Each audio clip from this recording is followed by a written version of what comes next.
I'm on a mission to make 1 million people happy.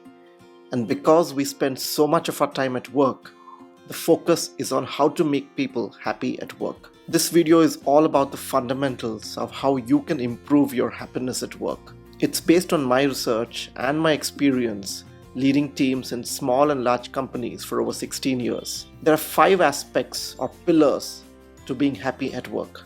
The first one is finding your why. The number one reason why you're unhappy at work is because you don't know why you're doing the job that you're doing. The best theory on this topic comes from Simon Sinek, who developed what is called as the golden circle. Now, most organizations and people start with the what or the how. So for example, if you want a job building software or want to join one of the large technology companies like Microsoft or Amazon, you would be starting with the what. The key question that you need to ask is why.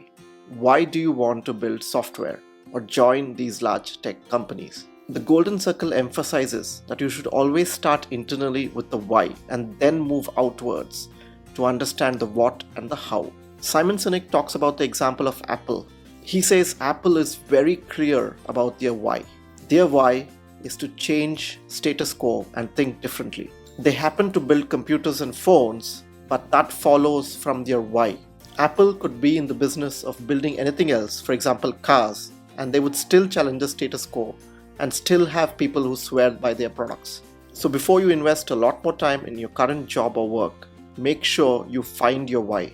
For example, your why could be making people's lives better, and the how could be using technology.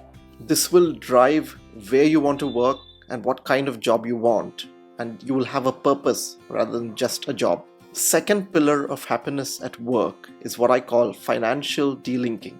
One of the most stressful aspects of our jobs is the financial part of it.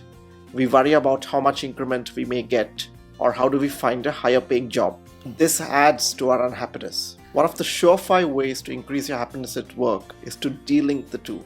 Now, I know all of us have to pay the bills and live our lives, so it does not mean that your job doesn't have to pay you. What I mean is that over time, you should ensure that you're less and less dependent on your job for your money. The extreme end of this is achieving financial freedom, where you don't need to work for money at all. But even if you cannot achieve this 100%, if you can reduce it by some percentage, it will allow you the freedom of worrying less about money at work.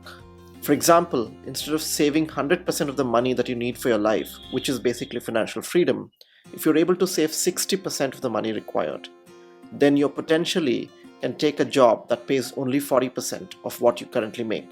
More importantly, it allows you the freedom to take a break to find the right work that makes you happy. As you decrease the dependency of your finances on your work, your happiness at work continues to increase. Before we look at the next pillar of happiness, please take a moment to subscribe and join me in my journey of making 1 million people happy at work. The third key to happiness at work is health. Now, this is the most neglected aspect and includes both physical and mental health. The key problem is that bad health and unhappiness at work feed each other. So let's say you're a little unhappy and stressed at work, and you start neglecting your health a little bit, and your health starts to deteriorate only a little bit. Now, this doesn't seem so significant at first, but because of it, you start to struggle a little bit more at work, and that makes you more stressed and affects your health a little bit more, and so on, in a never-ending spiral, which leads you to neither being healthy nor being happy at work. If you want to be happy at work, you need to ensure that both your physical and mental health are in good shape. Good health fuels both your productivity and happiness at work. The fourth pillar to happiness at work is balance. You'll never be happy or productive at work by focusing too much on your work. Now, this is known to everyone, but somehow in the endless race to be successful at work, we tend to lose sight of the balance required between work and the other aspects of our lives. Leaders now want to call it work-life harmony instead of balance, but whatever you want to call it, you certainly won't find happiness at work by focusing just on work and neglecting other aspects of your life, like your relationships. Happiness at work is directly proportional to the balance. The more balance you have, the more happiness you will find at work.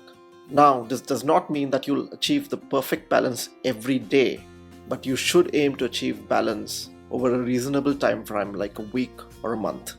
The fifth pillar of happiness at work is skill, and this is related to the how. One of the reasons why people are unhappy at their jobs and struggle is because they are not the best at the skills required for the job. If you're just about okay at the skills required for your job, you will neither find growth nor happiness. You should either find a career job that matches your skills or work on growing your skills to the level where you're in the top percentile in your field. Now, if you've found your why correctly, growing your skills should not be boring. Simply put, the more skilled you're at your job, the more happy you will be at your work. Subscribe to join me on making you happy at work. And if you know someone else who is unhappy at work, share this video with them. And if you want to avoid the top mistake that people make in choosing career goals, watch this video.